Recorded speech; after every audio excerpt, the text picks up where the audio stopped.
programs were sexuality education, body image and self-esteem, art therapy and CPR. I loved working there and I loved my programs.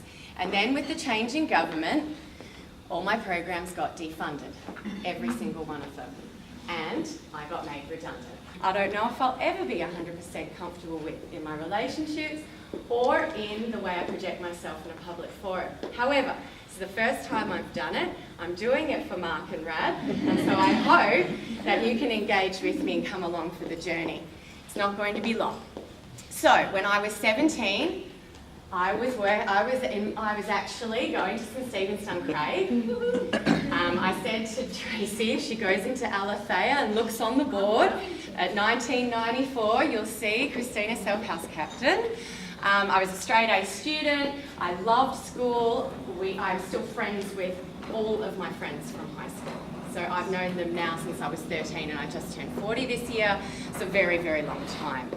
So, at the beginning of this year, I found myself in a situation where I didn't have a voice, that the beginning of my sexual journey was less than ideal, and where something was taken from me that you can't get. What led me to do and to say and to be here is that I went a couple of months ago to a conference and we did this group meditation exercise about our why.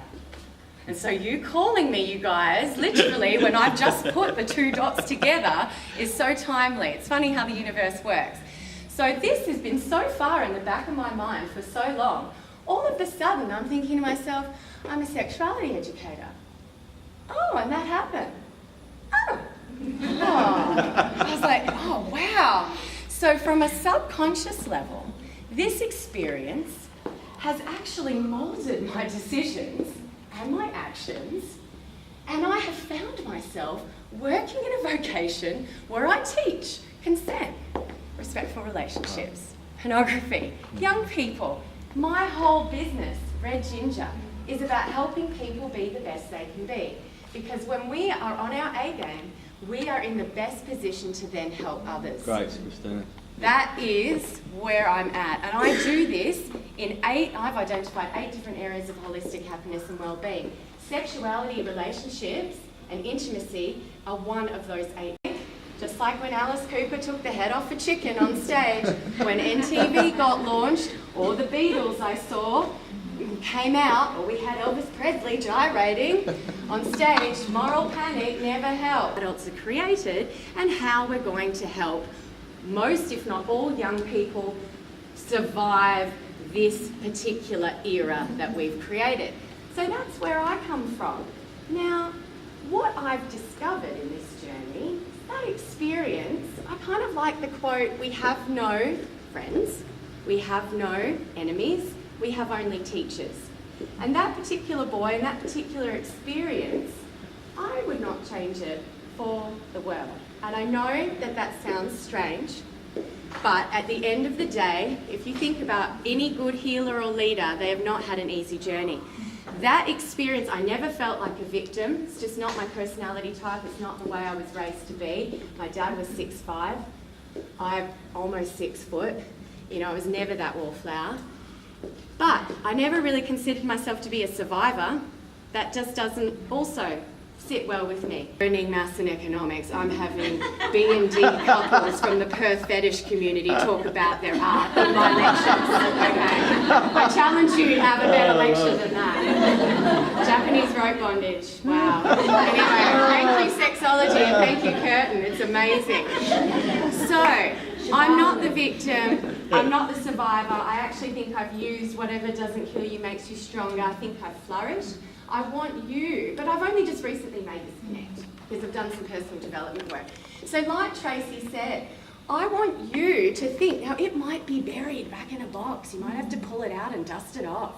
You might have to get a crowbar to open it up like I had to, right?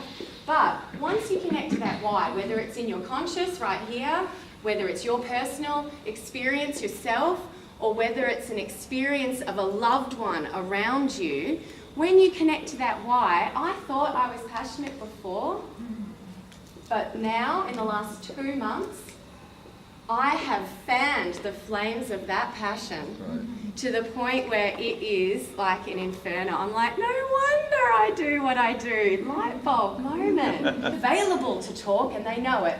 They're more likely to wait. They're more likely to be safe. They're more likely to go to a trusted adult, and they're more likely to be able to navigate where to go on the internet if that's where they want to go. And if they do stuff up, which we all do, they have options. Mental health and all aspects of health when we think about it, really, really well. So, baby think it over. We've got some pictures. I've got 35 virtual babies. I have 5 different ethnicities. A little bit of negative press around the babies. I believe the babies are just a tool. They're another tool that I use to get my message across about consent, influence of media, etc., etc. They're also a really good heads up on what it's like to try and be functional on no sleep. And the teachers love it because it's payback. I also do equipment rentals. For Youth Futures. I teach in Scotch, all boys 15 years old, having the babies in boarding. About gender and sexuality diversity, body image and sexual identity, talking to each other. And from an education perspective, unfortunately, we tend to not include art or focus on the artistic, creative aspect. Really get them engaging with lighting the flame within in the fire week, where we do charcoal work. Right, so it's all very matchy-matchy, which the kids love. I do find that we have, as far as my programs go, a very high percentage of Aboriginal Torres Strait Islander people. They are just so good at art.